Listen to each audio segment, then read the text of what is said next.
क्या करेंगे हम लोग, वही जो करते कहते और सुनते चले आ रहे हैं कि ध्यान में ही ज्ञान है। ध्यान में ही ज्ञान है, जो देगा ध्यान उसी को मिलेगा ज्ञान, और जितना देगा ध्यान उतना ही मिलेगा ज्ञान। थोड़ा ध्यान थोड़ा ज्ञान, ज़्यादा ध्यान ज़्यादा ज्ञान, क्योंकि ध्यान में ही ज्ञान है। मैं साबिर अली और आप देख रहे हैं ILCC अली क्लासेस, जो अलीगढ़ बेस्ड नीट जेई का रेजिडेंशियल कोचिंग क्लास है। साथ ही हम लोग AMU जामिया और दूसरे यूनिवर्सिटी के दूसरे एंट्रेंस की भी तैयारी कराते हैं, जैसे 9th है, 11th है, डिप्लोमा BSc नर्सिंग, CET वगैरह वगैरह हम लोग कराते हैं। तो वो लोग जो लोग तैयारी करना चाहते हैं वो कांटेक्ट कर सकते हैं। ऑनलाइन ऑफलाइन दोनों ही मोड अवेलेबल है। ऑफलाइन में लोकल बच्चे तो आ जाते हैं, लेकिन ऑनलाइन एक बहुत ही अच्छा प्लेटफॉर्म आया है, जो हिंदुस्तान के किसी भी कोने से बच्चे या हिंदुस्तान के बाहर से कहीं से भी अगर आप तैयारी करना चाहते हैं तो आप अलीगढ़ के क्वालिफाइड एंड एक्सपीरियंस टीचर के अंडर गाइड में आप तैयारी कर सकते हैं किसी भी कंपटीशन के लिए। हमारे यहाँ ऑनलाइन प्लेटफॉर्म अवेलेबल है, तो आप हमारे साथ जुड़ सकते हैं।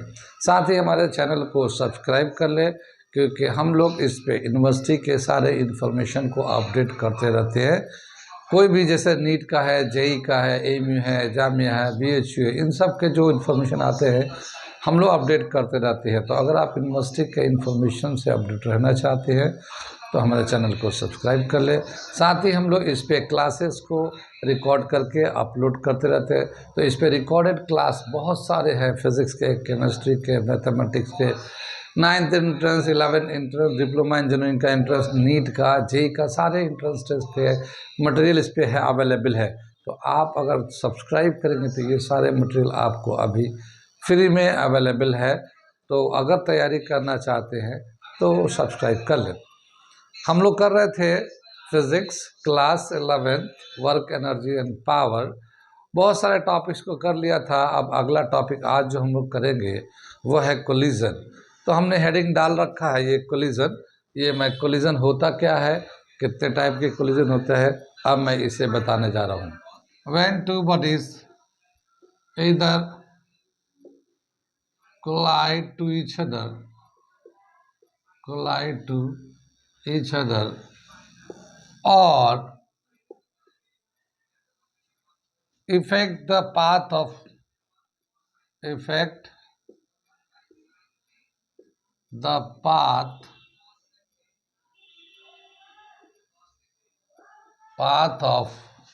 moving body is called collision. क्या मतलब हुआ इसका, कि अगर दो बॉडी या तो फिजिकली कोलाइड कर आ रहे जा रहे, एक दूसरे से टकरा रहे हैं, तो फिजिकली कोलाइड कर जाएंगे।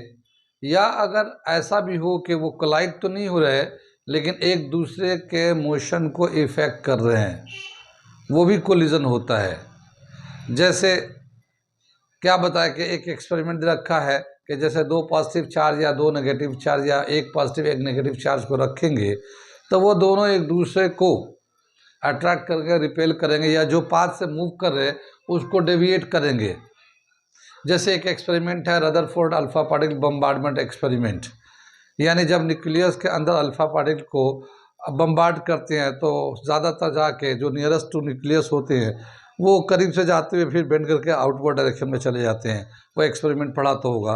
तो वो भी एक तरह का कोलिजन काउंट होता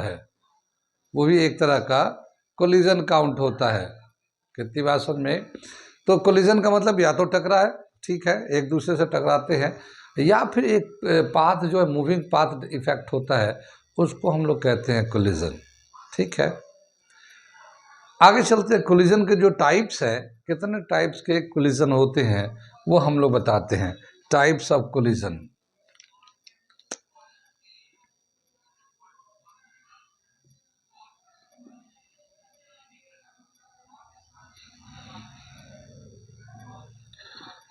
ठीक है, पहला दे रखा है इलास्टिक कोलिजन, इलास्टिक कोलिजन, ठीक है। दूसरा दे रखा है in elastic collision, in elastic collision. तीसरा दे रखा है perfectly in elastic collision, perfectly in elastic collision.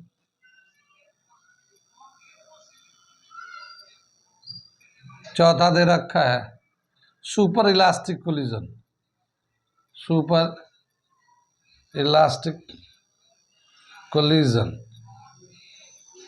ठीक है ना, या फिर एक्सप्लोजन भी कहते हैं इसको, एक्सप्लोजन, धमाके होना, सुपर इलास्टिक कोलिजन, ठीक है। इसमें क्या होता है, इलास्टिक कोलिजन में क्या होता है, इसमें दोनों, एक होता मोमेंटम, एक होता काइनेटिक एनर्जी। तो इलास्टिक कोलिजन में momentum and kinetic energy both are conserved, ठीक है। इसमें हम लोग देते हैं इसको both momentum and kinetic energy are conserved, ठीक है ना। ये दोनों इसमें कंजर्व रहते हैं इलास्टिक कोलिजन में। Total momentum before the collision and after the collision, total kinetic energy before the collision and after the collision remain same, elastic collision कहलाता है। इन इलास्टिक कोलिजन में क्या बताया कि only momentum remain conserve, only momentum remain conserved, ठीक है, conserved, ठीक, only momentum remain conserved.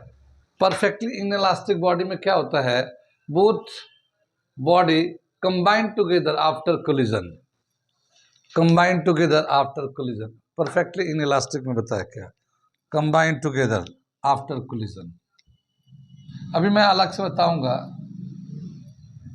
Combine together, ठीक है ना। और ये एक्सप्लोजन का मतलब इसमें जो है काइनेटिक एनर्जी बढ़ जाता है, इंक्रीज इन काइनेटिक एनर्जी, ठीक है। हम लोग पहले थोड़ा सा देखते हैं इलास्टिक कोलिजन और इसका फिर क्या है और फिर क्या कौन सा एग्जाम्पल होता है उसको हम लोग देखते हैं। हम लोग इलास्टिक कोलिजन, ठीक है, elastic collision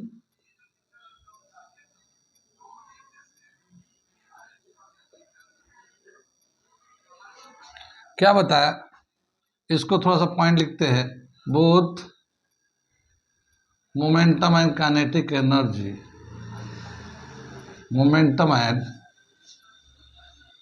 kinetic energy before and after collision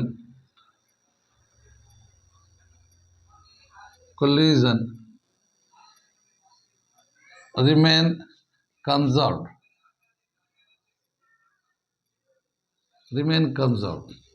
ठीक है। एग्जाम्पल में दे रखा कहाँ पे होता है इस तरह का एग्जाम्पल क्या मिलता है, कोलिजन ऑफ सब एटॉमिक पार्टिकल, कोलिजन ऑफ सब एटॉमिक पार्टिकल। सब एटॉमिक पार्टिकल का मतलब ये है कि न्यूक्लियस के अंदर जो एलिमेंट होते हैं वो कोलाइड करते हैं।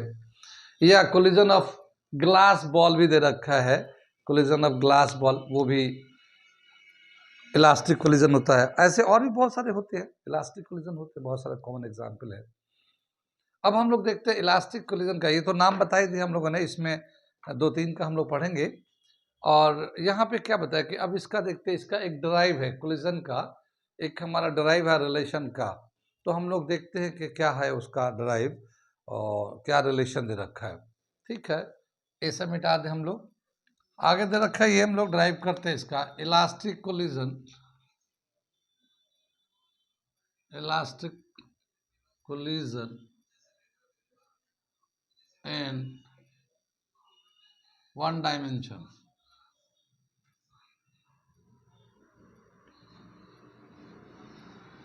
Elastic collision in one dimension,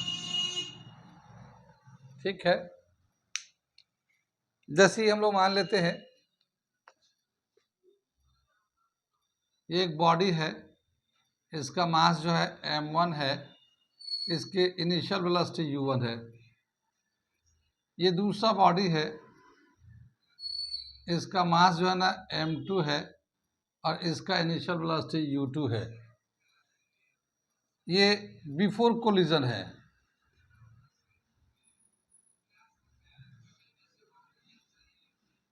before collision यहाँ पे u1 जो है, फर्स्ट वाले की जो वेलोसिटी है u1 is greater than u2।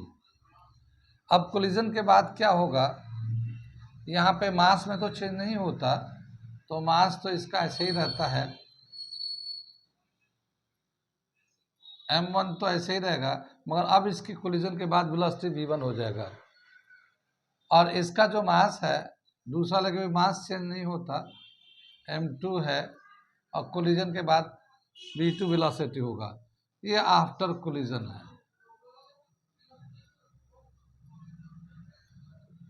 ठीक है। कितनी बात सुने, क्या देखते हैं कि दो बॉडी है, एक का मास m1 है, दूसरे का मास m2 है। कोलिजन से पहले जो वेलोसिटी होता है u1 पहले वाले का, u2 दूसरे वाला का होता है। फिर कोलिजन के बाद मास तो उतना ही रहता, मास तो बदलता नहीं है, लेकिन हाँ वेलोसिटी में चेंज आता है, तो वेलोसिटी v1 v2 लिख देते हैं। यहाँ पे u1 जो है वेलोसिटी ज़्यादा है, तो जब ये मूव करेगा इधर से मूव करेगा, तो इसकी स्पीड ज़्यादा है, u1 ज़्यादा है, तो वो उसके स्लो में चलेगा और ये इससे फास्ट चलेगा, तो जाके टकराएंगे। इलास्टिक कोलिजन होगा। इलास्टिक कोलिजन होगा तो क्या होगा, जितना मोमेंटम बिफोर द कोलिजन होगा उतना ही आफ्टर द कोलिजन होगा। उसी तरह से काइनेटिक एनर्जी का भी है, जितना काइनेटिक एनर्जी कोलिजन से पहले होगा, कोलिजन के बाद भी उतना ही काइनेटिक एनर्जी होगा। तो हम लोग रिलेशन लिखते हैं इसको, total momentum before the collision and after the collision. तो according to conservation of momentum, according to conservation of momentum,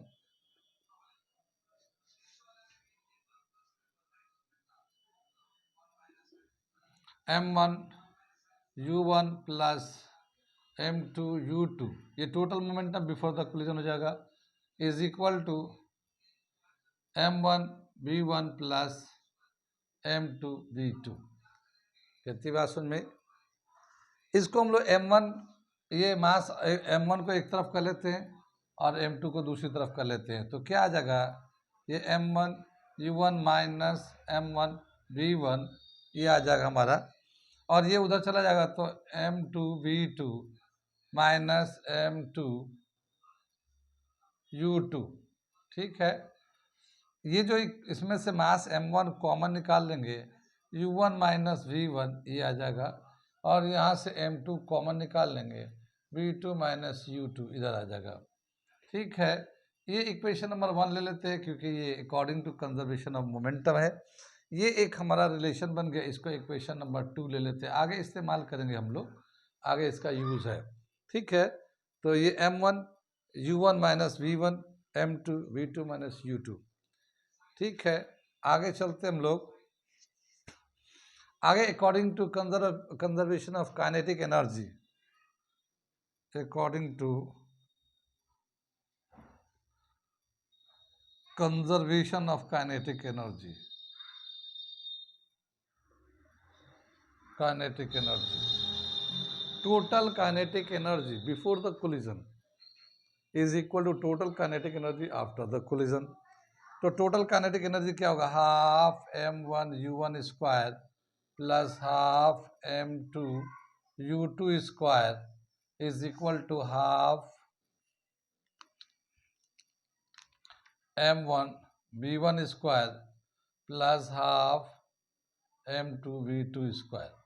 ये हमारा जो है ये हमारा रिलेशन आ गया काइनेटिक एनर्जी का। कितनी बात समझ में? यहाँ से नोट करिए, मैं थोड़ा सा मिटाऊंगा फिर इसके बाद इसको ऊपर ले चलूंगा।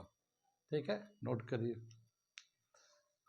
यहाँ से देखिए हाफ इसमें भी है, हाफ इसमें भी है, कॉमन ले लिया। इसमें भी हाफ है, इसमें भी हाफ है, कॉमन ले लिया। और हाफ से हाफ दोनों कैंसिल हो जाएगा। तो जो बचेगा हमारे पास वो बचेगा m1 u1 square m2 u2 square is equal to m1 v1 square m2 v2 square. ठीक है, ये इस तरह से हो गया, हाफ कैंसिल हो गया। u1 को और v1 को, मास m1 को एक तरफ कर लेते हैं, मास m2 को एक तरफ कर लेते हैं। तो ये आ जाएगा हमारा m1 u1 square m1 v1 square. इसको यहाँ हमने लेके आ गए, साइड चेंज कर दिया। और ये था m2 v2 square minus m2 u2 square, ये इधर कर दिया हम लोगों ने। ठीक है ना, यहाँ से मास को कॉमन ले लेते हैं। तो ये u1 square minus v1 square, ये तो इसका हो गया। और यहाँ से m2 कॉमन ले लेते हैं, तो v2 square minus u2 square, ये इधर आ गया। ये प्रतिभाषण में ये जो हमारा फॉर्मूला है u1 square v minus v1 square, तो ये a square minus b square उसके फॉर्मूले पे आ गया। तो इसको एक बार हम लोग प्लस में और एक बार माइनस में लिख सकते हैं। समझ में आता रही है ये? तो हम लोग इसको लिखते हैं m1 u1 plus v1 u1 minus v1, ये तो ये हमारा रिलेशन हो जाएगा। और ये m2 तो ऐसे ही है, v2 plus u2 v2 minus u2, ये एक हम लोग तीसरा इक्वेशन बना लिया। ठीक है, ये 3 इक्वेशन हो गए। आगे चले हम लोग, कहाँ तक समझ में आइए? ठीक है, ठीक। अब क्या बताया कि यहाँ पे जो है इसको, जो थर्ड इक्वेशन को ये सेकेंड इक्वेशन से डिवाइड कर देते हैं। तो dividing equation 3 by equation 2 we get. तो यहाँ पे हम लोग डिवाइड कर रहे हैं, dividing equation 3 by equation 2 we get. ठीक है, ये हमारा जो है एक, ये जो हमारा ये जो इक्वेशन है, ये बेसिकली ये वाला इक्वेशन था। और ये इसको नोट कर लिया ना आप लोगों ने, सब नोट कर लिया। इसे मैं मिटा दूं, ठीक है, क्योंकि इसकी ज़रूरत पड़ेगी आगे। ठीक है, तो हम लोग इसको पहले कर लेते हैं, डिवाइड करते हैं। इसे मैं मिटा दे रहा हूँ। ये जैसे हमारा पहला जो इक्वेशन था m1 u1 plus m2 u2 is equal to m1 v1 plus m2 v2, ये तो एक इक्वेशन था हमारा। दूसरा इक्वेशन क्या था? m1 u1 minus v1 m2 v2 minus u2, ये दूसरा इक्वेशन था हमारा। ठीक है, और ये तीसरा तो हमारे यहाँ लिखा हुआ। हम लोग क्या कर रहे हैं, डिवाइडिंग इक्वेशन 3 बाई इक्वेशन 2। तो इसको इससे डिवाइड करेंगे तो क्या आ जाएगा, देखिए ये m1 u1 plus v1 u1 minus v1, इसको डिवाइड कर देते हैं m1 u1 माइनस v1 से डिवाइड कर दिया। यानी इसको, ये हमारा सेकेंड इक्वेशन है, इससे डिवाइड कर रहे हैं। अब राइट वाले टर्म को करते हैं m2 v2 plus u2 v2 minus u2, इसको डिवाइड कर देते हैं m2 v2 माइनस u2। ठीक है, m से m कैंसिल हो जाएगा, ये u1 माइनस v1, ये इससे ये कैंसिल हो जाएगा, यहाँ से भी ये कैंसिल हो जाएगा, ये माइनस वाला टर्म कैंसिल हो जाएगा। कितनी बात समझ में? तो क्या मिलेगा हमारे पास, बचेगा u1 plus v1 is equal to v2 plus u2, ये बचेगा। कितनी बात में? हम लोग इनिशियल वेलोसिटी को एक तरफ कर लेते हैं, तो क्या हो जाएगा u1 minus u2 is equal to v2 minus v1, ये हमारा रिलेशन 4 आ जाएगा। ये इक्वेशन नंबर 4 आ गया हमारा, ये 4 इक्वेशन आ गया। ठीक है, कहाँ कहाँ समझ में आया? ये समझ में आ गया। ठीक है, इसे नोट करिए, मैं इसके आगे के बताता हूँ क्या है ये। ठीक है, ये हमारा हो गया। इसको हम लोग कैसे रीड करेंगे, देखिए u1 minus u2, v2 minus v1, इसको कैसे लिखते हैं, relative velocity of u1 with respect to relative velocity of first body with respect to second body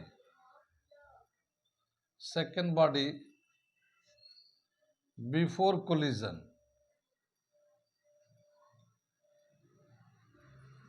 is equal to, ये इक्वल का साइन दे दिया, ये इसको हम लोग बोला relative velocity of first body with respect to second body, ठीक है ना, बिफोर कोलिजन। अब यहाँ पे क्या है, ये equal to relative velocity of second body with respect to first body after the collision, relative velocity of second body with respect to first body, ठीक है, आफ्टर कोलिजन। कितनी बात समझ में आई ये, आफ्टर कोलिजन, ये दे रखा हमारा, ठीक है। ऊपर का मिटा लिया, ऊपर का कर लिया, मैं मिटा दूं इसको, ऊपर का मैं मिटाता हूं, नोट कर लिए। तो इसको हम लोग और कैसे लिख सकते हैं, ये जो होता है u1 माइनस u2 को relative velocity of approach, relative velocity of approach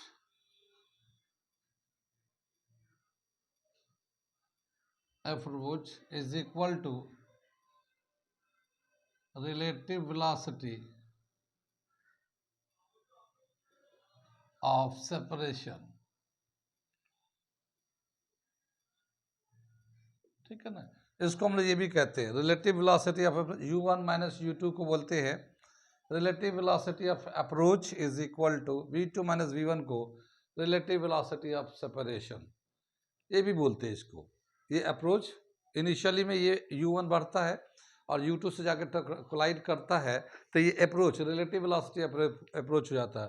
collision के बाद v2 ज़्यादा हो जाता है, v1 कम हो जाता है, तो ये कितना सेपरेशन हो रहा है, किस रेट से सेपरेट हो रहा है, तो ये हम लोग कहलाता है relative velocity of separation v2 minus v1 को, ठीक है। क्या दे रखा है, इसका एक स्टेटमेंट दे रखा, हम लोग लिख देते हैं यहाँ पे, इन one dimension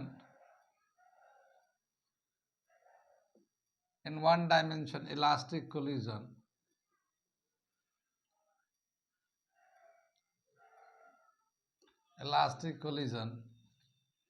the relative velocity of approach, the relative velocity of approach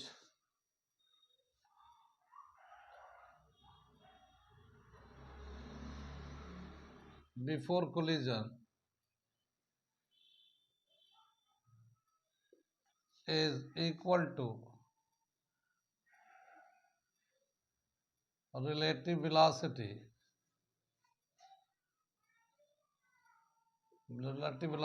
of separation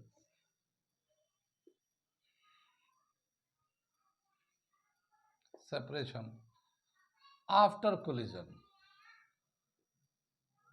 कितनी बात समझ में, आफ्टर कोलिजन, यहाँ तक समझ में आ गया। ये समझ में आ रहा कैसे कैसे क्या क्या हो रहा है। इसको हम लोग इतने सारे, इसको जो है ना relative velocity of approach, relative velocity of separation के नाम से जानते हैं, और ये बहुत ही इंपॉर्टेंट रिलेशन है। आगे देखो हम लोग कैसे यूज़ करते हैं, पहले इसे यूज़ नोट कर लीजिए, फिर मैं आगे का सेक्शन बताता हूँ। ये वाले फॉर्मूले को भी मैं यहाँ पे लिख देता हूँ, इसका यूज़ है अभी। ये जो है इक्वेशन जो है हमारा फोर्थ इक्वेशन है ये, ठीक है। ये तो फर्स्ट था, ये सेकंड था, ये फोर्थ था, थर्ड वाला तो हम लोगों ने काइनेटिक एनर्जी से बनाया था तो वो कैंसिल हो गया। ठीक है, क्या लिखे, velocity of the body after collision. अगला हेडिंग है हम लोग करने जा रहे हैं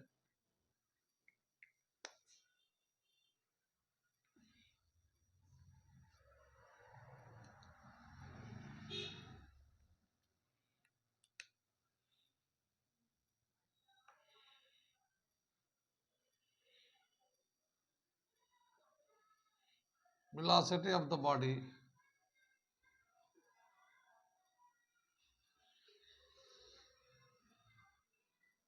after collision.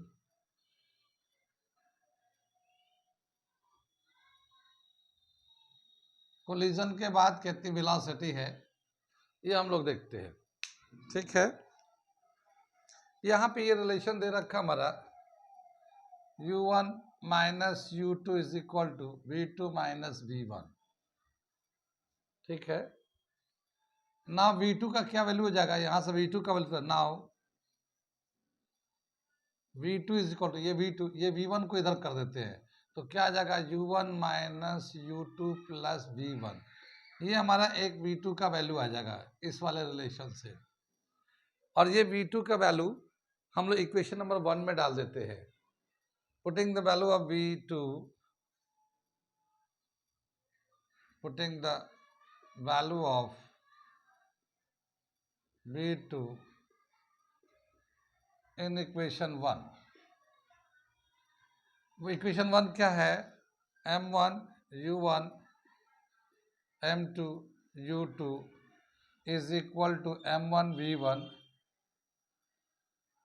v1 plus m2 v2। ये हमारा v2 है, ये v2 है, और इस v2 के जगह पे हम लोग इसको पुट करते हैं तो क्या आ जाएगा इसका, मैं लिखता हूँ यहाँ पे m1 u1 plus m2 u2 plus is equal to m1 v1 m2 v2 की जगह पे लिखेंगे u1 minus u2 plus v1। ठीक है, समझ में बात आ रही है। ये हम लोग ड्राइव करें, बहुत ही अच्छा रिलेशन ड्राइव होगा और वो कंपटीशन के हिसाब से बहुत ही अच्छा कंसेप्ट हो जाता है। तो ये बहुत स्टेप बाय स्टेप समझते हैं, ये बहुत इजी स्टेप भी है, ये मैं करके दिखाता हूँ। ठीक है, ये m1 u1 m2 u2 m1 v1 और इसको मल्टीप्लाई कर रहे हैं m2 u1 minus m2 u2 फिर प्लस m2 v1। कितनी बात समझ में, हम लोग वेलोसिटी को जो v1 है, v1 वेलोसिटी को एक साथ कर लेते हैं, बाकी को दूसरे तरफ ले जाते हैं। तो ये m1 v1 ये एक है प्लस में, या m2 v1 ये भी प्लस में है, इन दोनों को यहीं पे रखते हैं, इसको इधर लेके आते हैं। ठीक, अब यहाँ पे देखते हैं u1 जो है ये u1 है, यहाँ पे भी u1 है, तो इन दोनों को एक साथ कर लेते हैं तो क्या होगा m1 u1 ये वाला वैल्यू डाल दिया और फिर इसको वैल्यू को यहाँ पे लगे, तो ये प्लस में था तो ये माइनस में आ जाएगा m2 u1, ये तो यहाँ पे आ गया। यहाँ देखिए m2 u2 तो ये ऑलरेडी पहले से था ही था m2 u2, और ये माइनस में जब है इसको प्लस में लाएंगे तो ये m2 u2 एक प्लस में आ गया। बाकी इधर का जो है m1 v1 और ये m2 v1 ये दोनों एक साथ है। समझ में बात आई, थोड़ा सा अरेंज किया, v1 वाले को एक तरफ कर दिया, u1 वाले को एक साथ कर दिया, और फिर ये हमारा m2 u2 दो बार आ गया, m2 u2 ये दो बार आ गया इस तरह से। कितनी बात में, इसमें से u1 कॉमन ले लेते हैं तो क्या आ जाएगा m1 minus m2 into u1 common ले लिया, और ये आ जाएगा 2m2 u2 ये दोनों को प्लस कर दिया, इसको प्लस कर दिया, और ये हमारा v1 कॉमन ले लेंगे तो क्या आ जाएगा m1 plus m2 v1 common निकाल दिया। कितनी बात समझ में, यहाँ तक समझ में आ गया, कोई डाउट तो नहीं। अब हम लोग यहाँ से v1 निकालने जा रहे हैं, तो जो v1 निकालेंगे वो देखिए ये जो m1 प्लस m2 है ये इसके नीचे आ जाएगा, ठीक। तो क्या आ जाएगा ये v1 is equal to m1 minus m2 u1 plus 2 m2 u2 upon m1 plus m2। अब अगर हम लोग इसको सेपरेट कर दें, ठीक है ना, इसको सेपरेट कर दें तो क्या आ जाएगा, ये हमारा एक रिलेशन आ जाएगा v1 का। v1 का हम लिख रहे हैं यहाँ पे m1 minus m2 u1 upon m1 plus m2, फिर ये प्लस, ये हम लोग सेपरेट यानी कि इसको एक अलग कर दिया, फिर ये 2m2 u2 को अलग कर लेते हैं, 2m2 u2 m1 plus m2। तो ये आ गया हमारा एक velocity v1, velocity of the first body after collision, ठीक है। कितनी बात सुन में कैसे याद करेंगे, देखिए v1 में m1 minus m2 upon m1 plus m2 u1, फिर plus twice m2 u2, second body का जो मोमेंटम है उसका डबल लेंगे m2 u2 upon m1 plus m2, ठीक है ना। तो ये हमारा एक फॉर्मूला आ जाता है फर्स्ट बॉडी का कोलिजन के बाद, the velocity of the first body after collision v1। अगर हम लोग v2 निकालना चाहते हैं तो उस तरह से क्या करेंगे, यहाँ से पहले तो हम लोगों ने v2 निकाला था तो v2 डाला तो v1 का वैल्यू आ गया, क्योंकि v2 यहाँ से रिप्लेस हो गया। अगर हम लोग v2 निकालना चाहते हैं तो v1 का वैल्यू निकालेंगे, यहाँ से v1 का वैल्यू निकालेंगे और इसी इक्वेशन में डालेंगे, तो v1 ये वाला जो है ना रिप्लेस हो जाएगा, v1 हट जाएगा और v2 के टर्म में आएगा। जब इसको हम लोग सिंप्लीफाई करेंगे इसी तरह से तो हमारा यहाँ v2 का जो वैल्यू आएगा, v2 का वैल्यू कैसे आएगा, जो m1 m2 है वो जो हम 1 2 लिख रहे हैं उसको सिर्फ चेंज कर देंगे, वही आंसर हो जाएगा। तो v2 का वैल्यू क्या आ जाएगा, फॉर्मूला यहाँ पे v2 इज इक्वल टू ये m2 minus m1 upon m1 plus m2, ये तो ऐसे ही रहेगा, ये u2 हो जाएगा, ये u2 हो जाएगा, फिर ये twice m1 u1 upon m1 plus m2, ठीक है। तो v2 निकालने के लिए क्या होता है, 1 और 2 को इंटरचेंज कर देते हैं, ठीक है ना। जहाँ पे m1 था वहाँ 2 लिख दिया, जहाँ पे m2 था वहाँ पे m1 कर दिया, 1 कर दिया, और जहाँ पे u1 था वहाँ u2 हो जाता, जहाँ u2 था वहाँ u1 हो जाएगा। नीचे m1 प्लस m2 है तो वो सेम ही है, चाहे प्लस में है ना तो आगे पीछे लिखो कोई बात नहीं। तो सिर्फ ऊपर वाले में हम लोगों ने 1 को 2 से और 2 को 1 से रिप्लेस कर दिया। मैं यहाँ पे एक स्टेटमेंट लिख के समझा देता हूँ नोट में, ठीक है। टू फाइंड v2 1 सबस्क्रिप्ट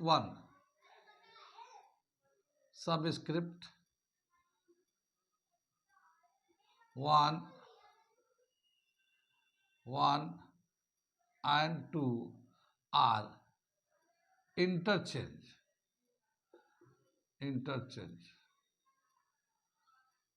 ठीक है ना, ये सिर्फ इंटरचेंज कर देते हैं। वैसे हम लोग v1 का वैल्यू निकाल कर फिर इसमें डालेंगे, सिंप्लीफाई करेंगे, कॉमन निकालेंगे, जैसे इसको किया वैसे ही उसको करेंगे, लेकिन उतना ना करके हम लोगों ने हमने डायरेक्ट यहाँ पे एक लिख दिया कि जहाँ 1 था वहाँ 2 कर दिया और फिर यही रिलेशन लिख दिया। कितनी बात समझ में, ये v1 v2 collision velocity after collision पता चल गया, ये रिलेशन हो गया।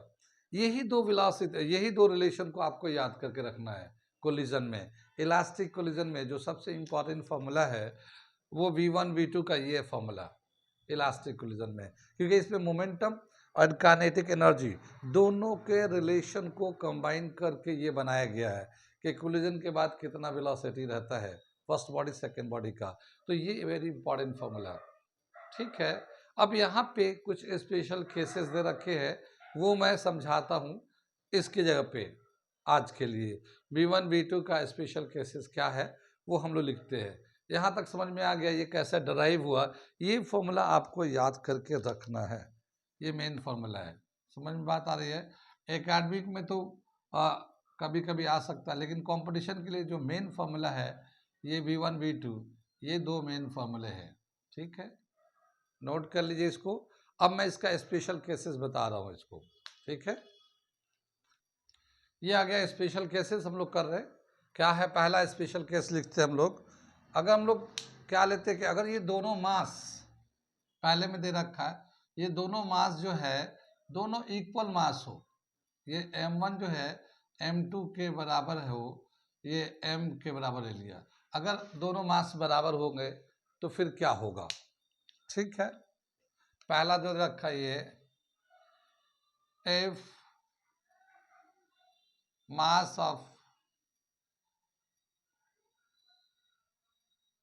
of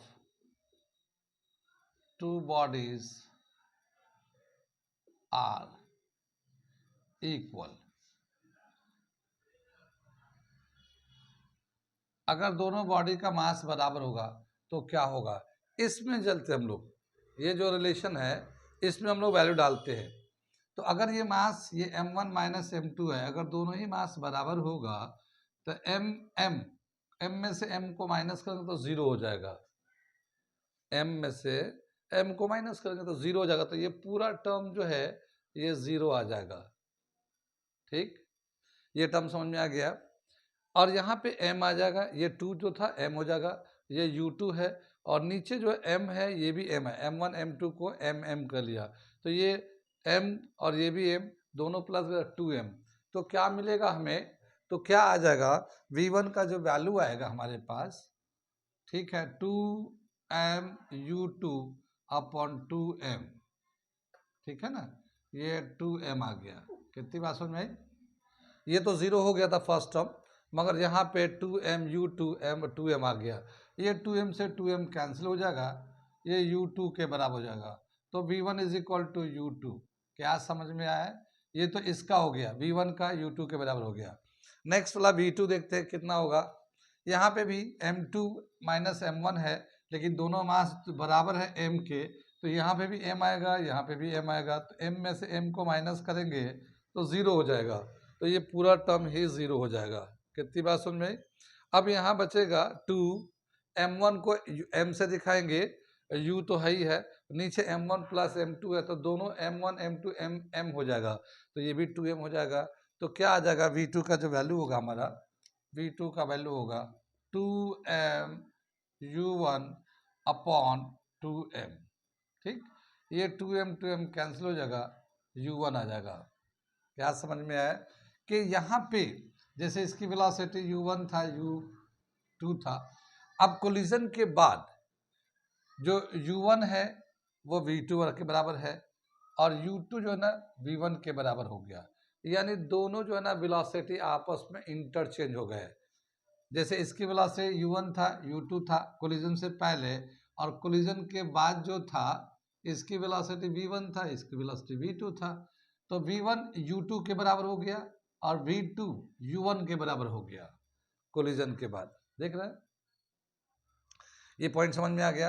तो कोलिजन के बाद क्या बताया कि जब दोनों मास बराबर होते हैं, इलास्टिक कोलिजन होता है, तो ऐसे कंडीशन में दोनों बॉडी का वेलोसिटी कोलिजन से पहले जो होता है, कोलिजन के बाद आपस में इंटरचेंज कर लेते हैं।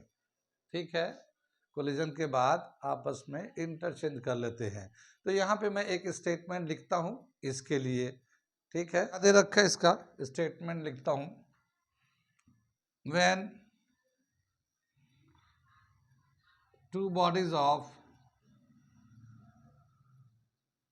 equal masses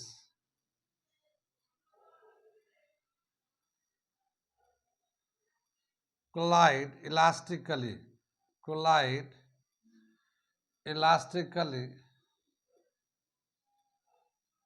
in one dimension,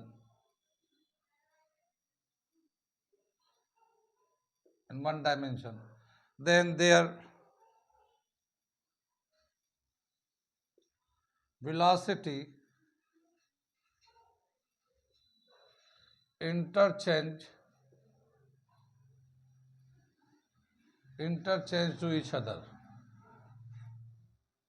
एक दूसरे में के वेलोसिटी से इंटरचेंज हो जाते हैं। ठीक है ना। V1 U2 के बराबर होता है और V2 U1 के बराबर हो जाता है। कितनी बात समझ में आई? तो ये था हमारा पहला कंडीशन कि अगर दोनों मास बराबर हों और इलास्टिक कोलिजन हो रहा हो तो कोलिजन के बाद की वेलोसिटी क्या होता है, कितना होता है। ये समझ बात आ गई। आगे चले हम लोग। अब क्या बता रहे हैं कि अगर कोई बॉडी, मान लो ये दोनों बॉडी में से एक बॉडी, जैसे सेकंड बॉडी रेस्ट में है, दोनों का मास बराबर है। अगला कंडीशन में बता रहा हूँ, if the both the body are of equal mass and the second body is in rest. क्या मतलब? यानी दोनों का मास बराबर है और जो दूसरा बॉडी है वो रेस्ट में है, तो कोलिजन के बाद फिर क्या होगा, वो कंडीशन मैं करने जा रहा हूँ। इसे नोट कर लिया आप लोग, ठीक है। यहाँ पे इसका जो रिजल्ट आया मैं यहाँ पे लिख दे रहा हूँ, ये इसका रिजल्ट यहाँ पे मैं लिख दे रहा हूँ।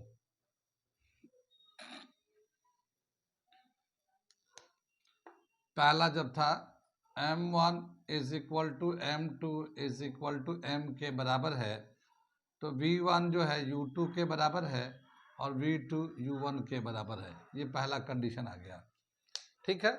इसे मिटाता हूँ मैं।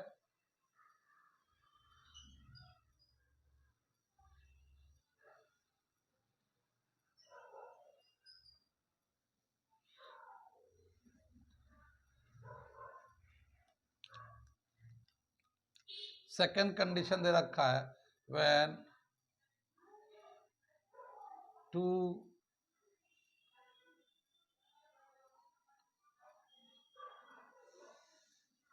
equal masses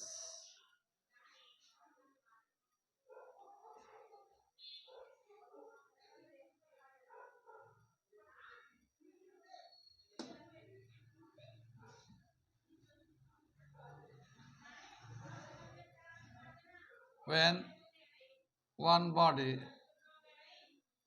collide to another of equal mass in rest।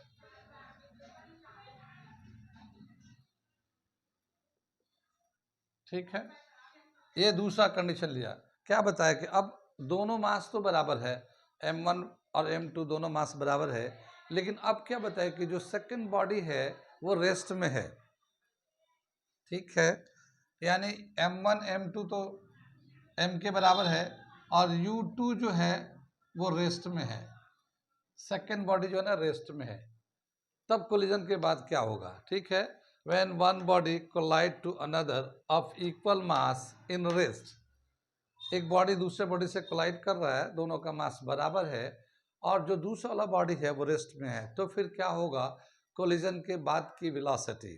तो यहाँ पे चलते हैं, ये देखिए M1 माइनस M2, तो ये तो ज़ीरो हो जाएगा क्योंकि दोनों का मास बराबर है, तो ये M हो जाएगा, ज़ीरो हो जाएगा, ये तो ज़ीरो हो गया, ठीक।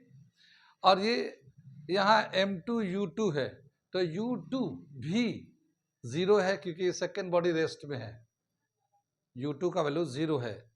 कितनी बात सुन में? तो जब U2 का वैल्यू ज़ीरो है तो ये V1 का वैल्यू क्या होगा, ये भी ज़ीरो, ये भी ज़ीरो, तो V1 का वैल्यू हो जाएगा ज़ीरो। कुछ बात समझ में आई? इस रिलेशन को देखिए फिर से एक बार, फिर से मैं इसको एक्सप्लेन कर रहा हूँ, ठीक है। ये दो फॉर्मूले बहुत ही इंपॉर्टेंट है, इसको कुछ भी कंडीशन हो उसका अगर रिजल्ट निकालना हो तो ये फॉर्मूले याद रखना, बहुत ही आसान है। इसमें कैसे याद रखें, देखिए V1 निकालना चाहते हैं तो M1 minus M2 into U1, पहला मास जो है ना V1 के लिए पहला मास M1 है, M2 है और U1 से मल्टीप्लाई करना है। नीचे तो दोनों में M1 प्लस M2 है, चाहे ये वाला चाहे ये वाला, किसी का भी निकालो। नीचे वाला मास जो डिनोमिनेटर का जो टर्म है वो M1 प्लस M2 है, ऊपर में ही चेंज हो रहा है। तो क्या हुआ M1 minus M2 into U1, और यहाँ पे सेकेंड बॉडी का double momentum, twice of momentum है, 2M2 U2, सेकेंड बॉडी का मोमेंटम का डबल है। ऐसा V2 निकालना चाहते हैं तो ये 2 है, तो M2 माइनस M1 U2, यहाँ देख रहे ना, ये 2 है तो M2 माइनस M1 U2 ये हो गया, और ये ट्वाइस M1 U1, यानी ये पहले वाले बॉडी का डबल मोमेंटम है, मोमेंटम का ट्वाइस है। तो ये बिल्कुल सिमिलरिटी है, बहुत आसानी से याद कर सकते हैं। और नीचे M1 प्लस M2 है। तो हम क्या बता रहे थे कि मान लो ये दोनों का मास बराबर है और सेकंड बॉडी रेस्ट में U2 0 है, तो ये m, ये भी m, माइनस करेंगे 0, ये पूरा टर्म 0 हो जाएगा ये। और ये U2 जो है ये भी हमारा 0 है पहले वाले में के लिए, तो ये 0 होगा तो ये भी पूरा टर्म 0 हो जाएगा, तो V1 का वैल्यू हमारा 0 आ गया। कितनी बात समझ में आई? अब हम लोग V2 निकालते हैं। यहाँ पे M2 m माइनस M1 है, दोनों ही मास बराबर है इस कंडीशन के हिसाब से, तो ये तो पूरा टर्म 0 हो जाएगा, ठीक है ना। अब यहाँ पे चलते हैं, ये 2m U1 आ जाएगा, यहाँ M1 की जगह m लिखेंगे और यहाँ पे m और ये m, ये दोनों m उधर 2m हो जाएंगे, तो क्या आ जाएगा, V2 के जगह पे आ जाएगा 2m U1 अपॉन 2m, ठीक है ना। ये सेकंड वाला के लिए आ जाएगा, 2m से 2m कैंसिल हो जाएंगे, ये U1 का वैल्यू आ गया, ठीक है ना। V2 जो है U1 के बराबर हो गया, ठीक। तो यहाँ पे भी क्या देख रहे हैं कि यहाँ पे भी वेलोसिटी जो है ना एक्सचेंज हो रहा है। जैसे पहले बॉडी का जो वेलोसिटी था, दूसरे का वेलोसिटी था कोलिजन से पहले, तब तो V1 V2 चेंज हो गया था, इंटरचेंज हुआ था पहले वाले कंडीशन में। सेकंड में क्या दे रखा कि U1 का वेलोसिटी है मगर U2 रेस्ट में है। कोलिजन के बाद क्या हुआ कि U1 जो V1 था वो V1 वेलोसिटी हो गया 0 और V2 हो गया U1 के बराबर। अभी भी एक्सचेंज हुआ है वेलोसिटी पहले वाला कंडीशन के हिसाब से। जैसे यहाँ पे देखिए V1 U2 के बराबर था और V2 U1 के बराबर था। U2 चूँकि 0 है, सेकेंड बॉडी रेस्ट में है, तो ये V1 जो ना रेस्ट में आ गया और V2 U1 के बराबर हो जाएगा। यानी कहने का मतलब ये है कि अगर दो बॉडी है, दोनों बॉडी को इक्वल मास है, एक बॉडी रेस्ट में है, अगर उसको एक स्ट्रेट लाइन यानी हेड ऑन कोलिजन कराते हैं, तो अगर एक रेस्ट में है तो वो जिससे हीट करेंगे वो जाके रेस्ट में हो जाएगा और जिसको रेस्ट में था वो उतना ही वेलोसिटी से ट्रांसफर हो जाएगा और वो उतने ही वेलोसिटी से मूव करने लगेगा, ठीक है। नहीं समझ में आया? जैसे एक बॉल है हमारे पास, मेरे हाथ में है, सेम साइज का एक दूसरा बॉल वहाँ रेस्ट में रखा हुआ है, ठीक है, वह दूसरा बॉल वहाँ पे रखा हुआ रेस्ट में, तो रेस्ट में तो उसकी वेलोसिटी तो 0 है, सेकंड वाली बॉडी की वेलोसिटी 0 है और एक बॉल जो मेरे हाथ में है उसकी वेलोसिटी, अब मैं फेंकूंगा तो मैंने एक सर्टेन वेलोसिटी से फेंका, मान लो हम लोगों ने 5 मीटर पर सेकंड के स्पीड से फेंका, तो हमने जिसको फेंका उसके तो 5 मीटर पर सेकंड है और जो वहाँ रेस्ट में है उसकी वेलोसिटी 0 है। जैसे ये हीट करेगा वन डायमेंशन में, इलास्टिक कोलिजन होगा, तो ये जाके जिसका 5 मीटर था वो उसकी वेलोसिटी 0 हो जाएगी और जिसका 0 था वो 5 मीटर की स्पीड से चलने रहेगा। एक्सचेंज हो गया। कितनी बात सुनी? जैसे पहले वाले में क्या था एक्सचेंज में, जैसे मान लो एक बॉडी 3 मीटर के स्पीड से चला जा रहा है और एक बॉडी 5 मीटर के स्पीड से चला जा रहा है। जब इलास्टिक कोलिजन हो जाएगा, कोलिजन होगा, तो जिसका 3 मीटर पर सेकंड था वो 5 मीटर पर सेकंड के स्पीड से चलने लगेगा और जिसका 5 था उसका स्पीड 3 हो जाएगा। ये पहले वाले कंडीशन में था, ठीक है। कितनी बात सुनी? पहले वाले में तो ऐसा था। तो यहाँ पे भी वही चीज़ है, ठीक है, यहाँ पे भी वेलोसिटी एक्सचेंज हो रहा है, लेकिन एक बॉडी यहाँ पे रेस्ट में है, तो कोलिजन के बाद जो दूसरी बॉडी जो हिट कर रही है, जिसकी वेलोसिटी है वो रेस्ट में चला जाता है, जो रेस्ट में होता है वो मोशन में चला जाता है, ठीक है। कितनी बात समझ में आई? आगे चले हम लोग, तो यहाँ पे भी वेलोसिटी का एक्सचेंज होता है। हियर ऑल्सो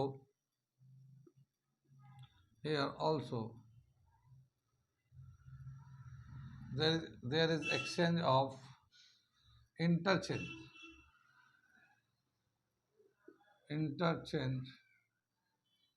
of velocity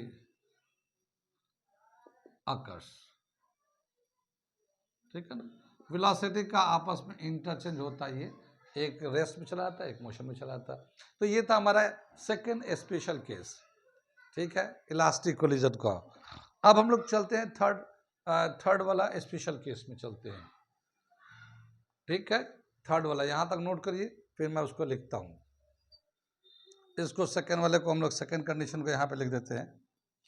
क्या दे रखा है ये, m1 is equal to m2 is equal to m और u2 0 है, तो क्या हुआ, v1 जो है 0 हो जाएगा और v2 जो है ना u1 के बराबर हो जाएगा।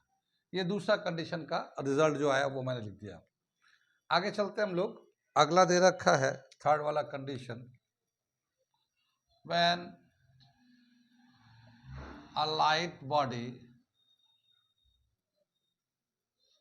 collide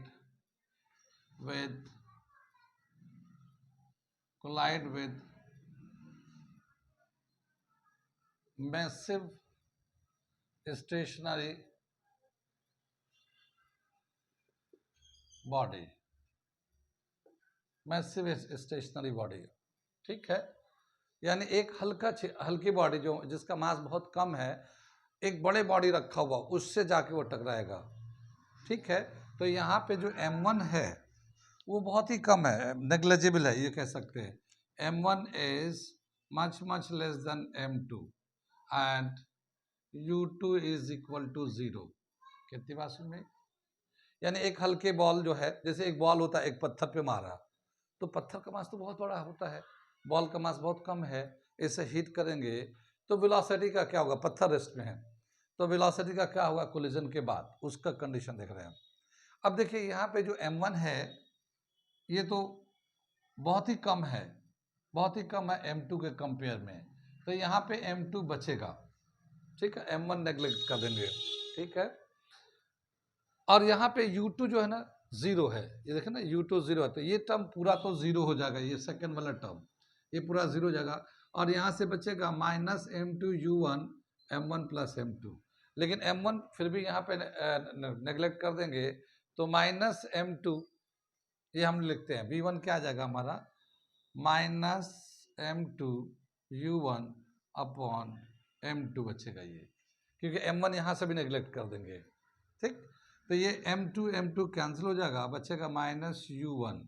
क्या मतलब हुआ इसका कि कोलिजन के बाद पहले वाले बॉडी का, जैसे एक बॉडी है, हल्की बॉडी है, एक पत्थर है, उसको हम लोग मारेंगे ऐसे, तो जब ये बॉडी जो है ना, हल्की बॉडी जो है, जब पत्थर से टकराएगा तो ये वापस वेलोसिटी उसी वेलोसिटी से वापस आ जाएगा, u1 वेलोसिटी से, ये माइनस का मतलब अपोजिट डायरेक्शन में आ जाएगा। तो कोलिजन के बाद पहले बॉडी की जो वेलोसिटी होगा सेम वेलोसिटी रहेगा मगर अपोजिट डायरेक्शन में होगा, same velocity but in opposite direction.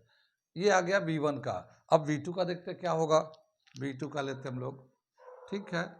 यहाँ पे चलते हम लोग, ये m2 तो बहुत बड़ा है, यहाँ पे v2 के लिए ये तो बहुत बड़ा मैसिव बॉडी है, तो इसका मास बहुत ज़्यादा है, ये नेग्लेक्ट कर देंगे, ठीक है। मगर यहाँ पे देखिए ये u2 है, ये u2 है, ये तो रेस्ट में है, u2 जो है ये रेस्ट में है, 0 है, ये यहाँ पे 0 है ना, तो ये पूरा टर्म फर्स्ट टर्म 0 हो जाएगा, ये पूरा फर्स्ट टर्म 0 हो जाएगा ये, क्योंकि u2 रेस्ट में है। और यहाँ चलते हैं, यहाँ पे 2m1 u1 m1 plus m2 है, ठीक है। तो ये नीचे जो ना m1 बहुत ही कम है, m1 बहुत ही कम है, तो वो नेग्लेक्ट कर देते हैं, लेकिन m2 बहुत ज़्यादा है, बहुत ज़्यादा मास बहुत ज़्यादा है, तो क्या हो जाएगा v2 जो है ये 2m1 u1 अपॉन m2 के बराबर आएगा, लेकिन ये मास नेग्लिजिबल है, नेग्लिजिबल का मतलब 0 तो नहीं होता मगर बहुत छोटा होता है, तो ये जो है बहुत ही छोटा होगा, तो ये जो वेलोसिटी होगा, ये मास बहुत ज़्यादा डिनोमिनेटर का बहुत ज़्यादा है, तो जब डिवाइड करेंगे डिनोमिनेटर से तो ये और छोटा हो जाएगा। जैसे मान लो हम लोगों ने 1 लिया, इसको 100 से डिवाइड किया तो वो छोटा आएगा, अगर इसी 1 को हम लोग 1000 से डिवाइड करें तो क्या होगा, ये और छोटा हो जाएगा।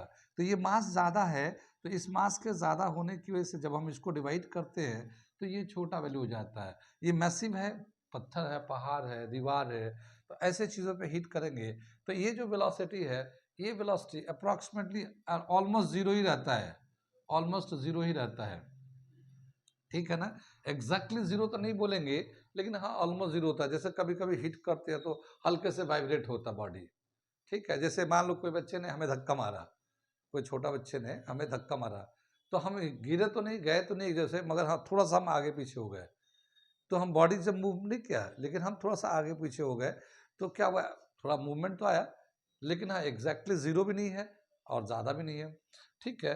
तो इस तरह से v2 जो है ना एज इट इज रहता है, ऑलमोस्ट वो रेस्ट में रहता है v2, और v1 जो है टकराने के बाद सेम वेलोसिटी से वापस अपोजिट डायरेक्शन में मूव करता है। तो ये था हमारा third condition, when light body collide with stationary massive value, तो क्या होता है, जो बॉडी से है v1 जो है u1 के बराबर, यानी जिस वेलोसिटी से जाता है उतना ही वेलोसिटी से वापस चला आता है, ठीक है, कोलाइड करके सेम वापस चला आता है।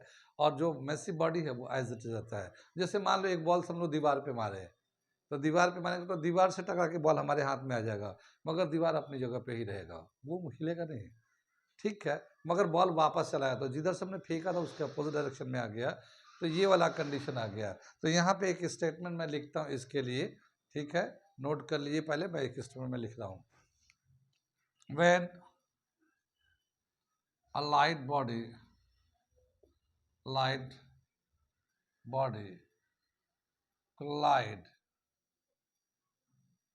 collide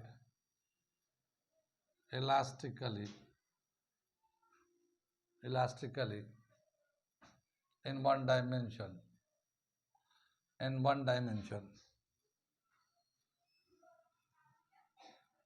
then the light body moves back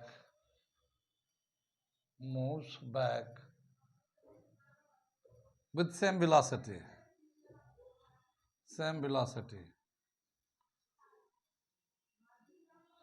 ठीक है ना। But the heavy body remain stationary,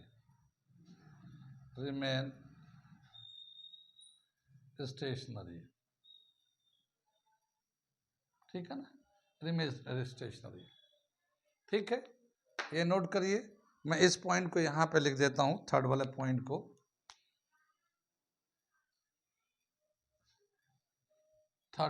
यहाँ लिख देता हूँ।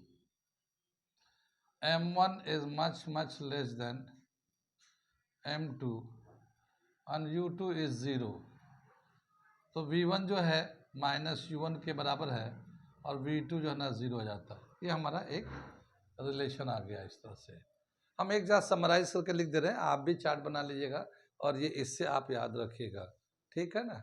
जो मेन फॉर्मूला है मैं लिख रहा हूँ यहाँ पे, ठीक है, और ये स्पेशल केसेस में भी लिख रहा हूँ इसको। एक और दे रखा है स्पेशल केसेस, आज के लिए आखिरी केस में करता हूँ और आज यहाँ पे रखेंगे, फिर कंटिन्यू रखेंगे कल हम लोग इसके बाद। आज के लिए एक आखिरी यहाँ तक नोट कर लिए। चौथा दे रखा है, when a massive body collide with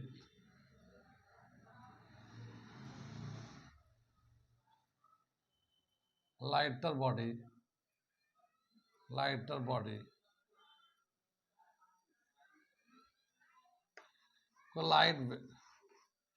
with stationary lighter body, ठीक है ना। कितनी बात सुन में, when a massive body collide with stationary lighter body, क्या मतलब हुआ, एक बड़े बॉडी से एक बड़े बॉडी मूव कर रहा है, उससे एक छोटी बॉडी से टकराया जाए, लेकिन वो छोटी बॉडी रेस्ट में है। जैसे मान लो एक ट्रेन चली आ रही है, बड़ी स्पीड से चली जा रही है, राजधानी ट्रेन आ रही है, और एक आदमी प्लेटफॉर्म पे या ट्रैक पे खड़ा होकर ट्रेन को रोकने जा रहा है, तो क्या होगा उसका, तो ट्रेन का मास बहुत ज़्यादा है, मोमेंटम बहुत ज़्यादा है, और एक छोटा सा मास आदमी उस ट्रेन को, या कोई भी जानवर, जैसे सुनते हैं कि भाई ट्रैक पे गाय आ गया और ट्रेन ने उड़ा डाला, ठीक है ना, गाय आ गए, जानवर आ जाता है। रात पे जब ट्रेनें चलती है ना, तो बहुत सारे जानवर जो है ना ट्रैक पे आ जाती है और ट्रेन उसको उड़ा ले जाती है, ठीक है। तो अगर हेवी बॉडी मूव कर रहा हो और उसके सामने एक लाइट स्टेशनरी बॉडी आ जाए, तो क्या होगा उसको देख रहे हैं। तो यहाँ पे जो मास का जो रिलेशन है, m1 is much greater than m2 and u1 is 0, नहीं, u2 is 0, ठीक है, u2 is 0। पहला वाला मास जो है मैसिव बॉडी है ना, ये पहला मास मैसिव बॉडी है, और दूसरा वाला मास जो है छोटा है और स्टेशनरी है। अब हम लोग चलते हैं v1 निकालते हैं। ये m1 बहुत ज़्यादा है, m1 बहुत ज़्यादा है, तो m1 तो रहेगा, m2 को नेगलेक्ट कर देंगे, नीचे भी m2 को नेगलेक्ट कर दें, u1 बचेगा, उसकी वेलोसिटी रहेगी। यहाँ पे चलते, u2 जो ना जीरो है, ये u2 जीरो है, तो ये वाला टर्म पूरा जीरो हो जाएगा। तो क्या मिलेगा हमें, v1 जो है हमारा m1 u1 ऐसे ही मिल जाएगा, ठीक है। और नीचे क्या बचेगा, m1, क्योंकि m2 को नेगलेक्ट कर देना है। देखिए m2 को नेगलेक्ट किया, यहाँ से भी यहाँ से भी, तो m1 u1 मिलेगा, नीचे m1 मिलेगा। तो ये m1 से m1 कैंसिल हो जाएगा और ये हो जाएगा u1।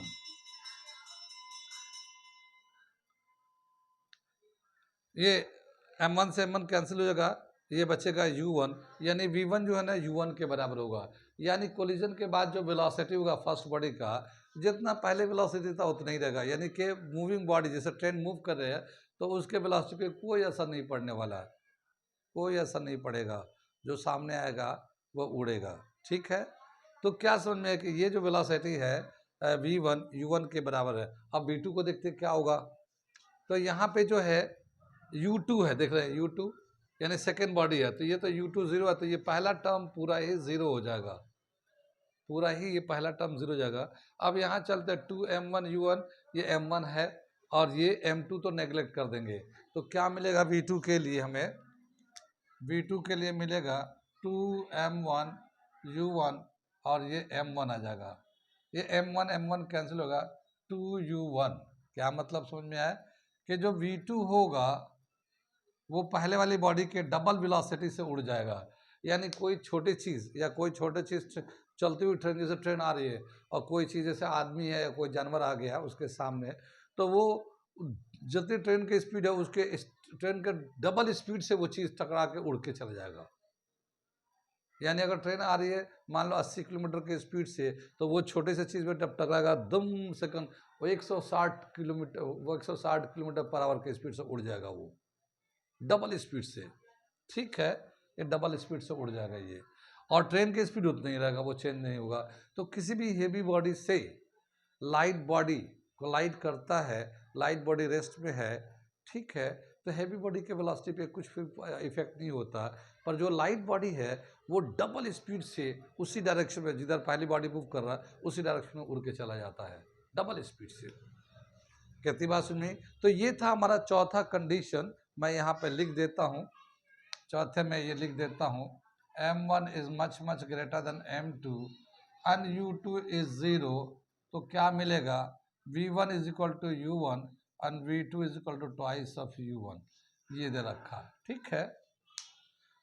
तो ये था हमारा इलास्टिक कोलिजन, और उस इलास्टिक कोलिजन से उसका रिलेशन हम लोग ड्राइव किया कि कोलिजन के बाद दोनों बॉडी की वेलोसिटी का क्या रिलेशन होगा। ये दोनों फॉर्मूला बहुत इंपॉर्टेंट है, आप याद करिएगा, इसको याद रखिएगा। बहुत ही आसान है, बहुत मुश्किल नहीं है। इसके बाद स्पेशल केसेस लगाया गया है कि अगर दोनों का मास बराबर है तो फिर क्या होगा वेलोसिटी कोलिजन के बाद। अगर दोनों का मास बराबर है, एक रेस्ट में है, तो क्या होगा कोलिजन के बाद वेलोसिटी। या फिर पहले बॉडी का मास कम है, दूसरे बॉडी का मास ज़्यादा, दूसरा बॉडी रेस्ट में भी है, तो फिर क्या होगा कोलिजन के बाद की वेलोसिटी।